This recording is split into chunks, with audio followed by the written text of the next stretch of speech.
Hi, it's Patrick Ash, author, guitarist, and elder millennial pissant. Please see the link to my highly rated, action-packed, very topical zombie books below. 5 tips for guitarists. I played for about 30 years. I know it doesn't sound like that. You can hear me on other videos. My amp is currently being worked on. And I will start with the philosophic, big picture stuff, and I will end with a very practical tip for saving money. It's nothing sponsored, no tricks or any of that crap. Just something I found. First off, philosophic. There's another book, Zen Guitar, highly recommended. Has this concept of wear the white belt. If you're familiar, of course, with the martial arts nomenclature of the white belt being the beginner belt, and it's usually associated with, a shame of your newbie. Much more positive view of that, and that it's always beneficial to see yourself as a beginner, even if you've played for years. Put yourself in that mindset, even if you're not. You can erase the shame and start seeing mistakes purely as a part of learning. And shame has no part in doing something with the love of it, right? Why are you playing guitar to begin with? Through the wear and the experience, the difficulty that eventually wears out a white belt to be black. It shouldn't be about, some guru, whatever, hands you down the black belt or whatever. Like, you create that through your experience. Once it gets frayed with even more experience, it can turn back to white, symbolically, metaphorically speaking. So wear the white belt, put yourself in that mindset and have no shame of being a newbie. I think that applies for many things in life. All right, number 2, be honest with yourself about your goals. One of the most important questions in life, and side note here on movies, there's Swimming with Sharks, I think it was in the 90s. There's this theme of, what do you really want? No goal is inherently better or worse. It's best when it fits you and your life, and it obviously doesn't if it's not, especially if it's from what you think you're supposed to do because your parents say so or your friends or somebody else. It should be what you want to do. Like, if you want to be a pro studio musician, be doing lots of memorization and perfecting your technique. And if you're wanting to play in a band, well, much of that is personality psychology, even more so than music theory or anything else.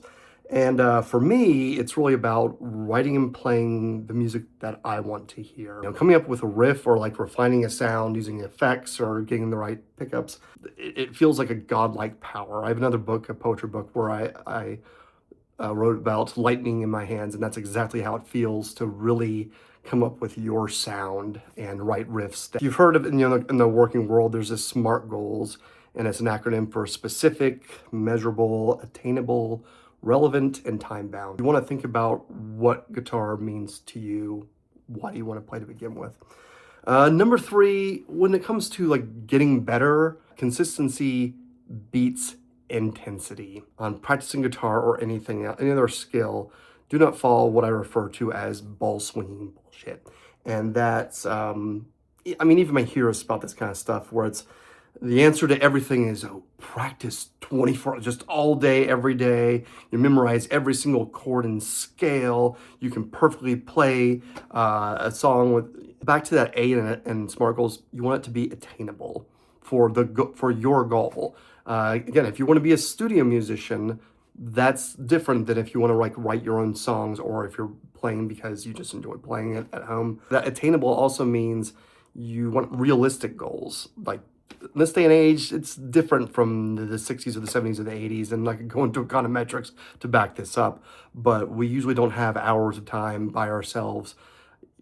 If you're like me and you have to both work a job and you have many artistic passions, and I can bring out my other books and show how much I've written. You've got a lot going on, and you want something that is attainable, and it could be realistic, an hour a day. Grinding away for months may be great for someone who's either younger, doesn't have many responsibilities, maybe they don't have to worry about money because they've got wealthy parents, whatever.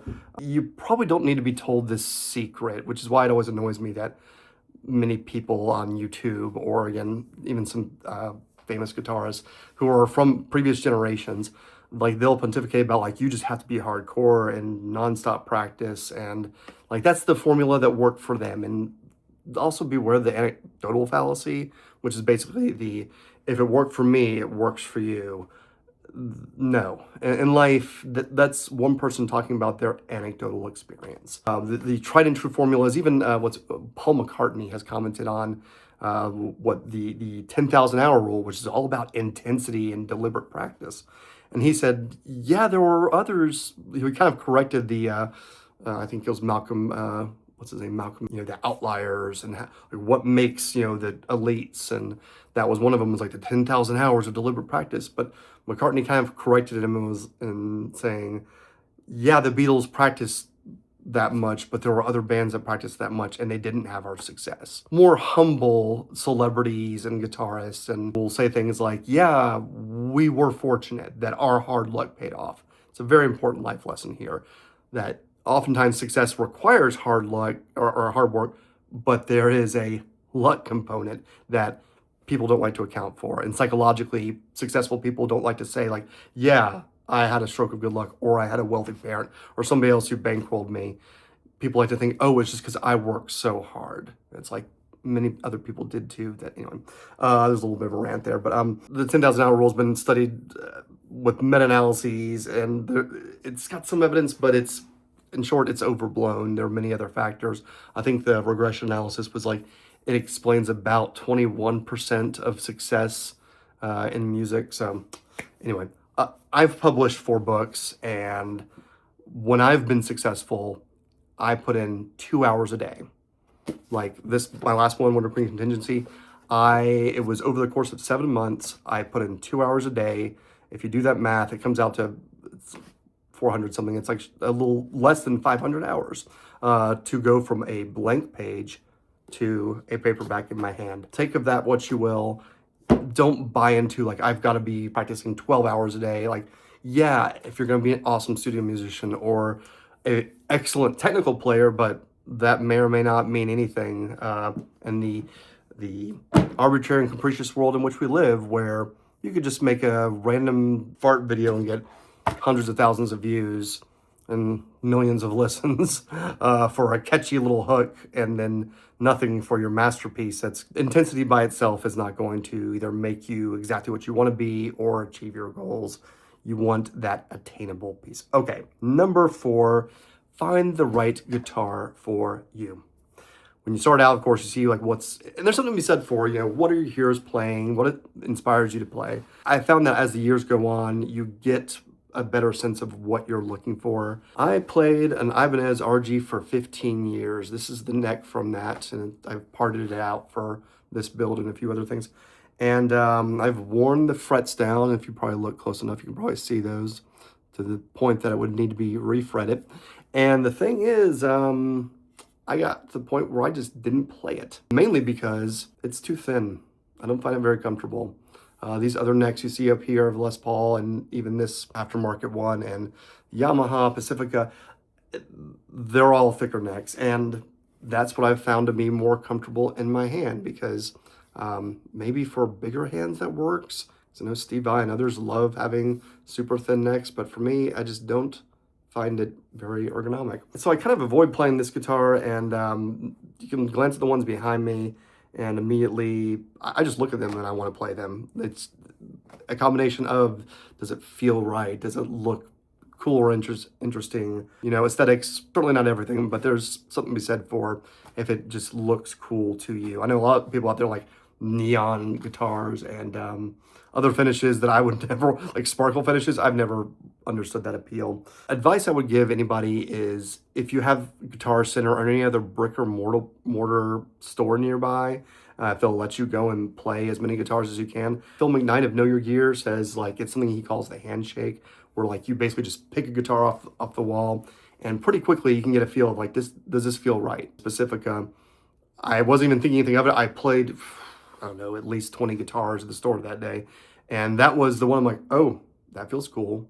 Like I had maybe played one 10 or 15 years prior and like, oh yeah, this is the right feel. And I ended up getting a good deal online. Yeah. It takes 20 or 30 seconds to just pick one up and just get a feel for if it's comfortable for you. And you might just play a little bit, do a few chords, play a few scales and see if it feels naturally. And also, does it feel balanced? Are the frets rough? Sock test or like the nylon where he like sees if it catches, and this was a Japanese made RD and the frets are actually very well made. Does the bridge, like if it has a trim system, does it feel natural when you use it, and everyone has a different technique. Some people love Bigsby. I've tried Bigsby, don't like them personally. Also check the finish to see how that is, and peer down, check down the neck to see what the relief is like. You can adjust that. Any dead spots on the frets, and you might want a fret rocker or something like that. And does it feel silky or smooth? As the strings, of course, can be replaced cheaply and easily. The nut, unless it's like this, like locking, Floyd Rose nut, like the Graph-Tech, replaced pretty cheaply. They're like 15 and 20 bucks, something like that. Tuners and your bridges, those can be a little bit more expensive. The Graph-Tech Ratio, excellent tuning system.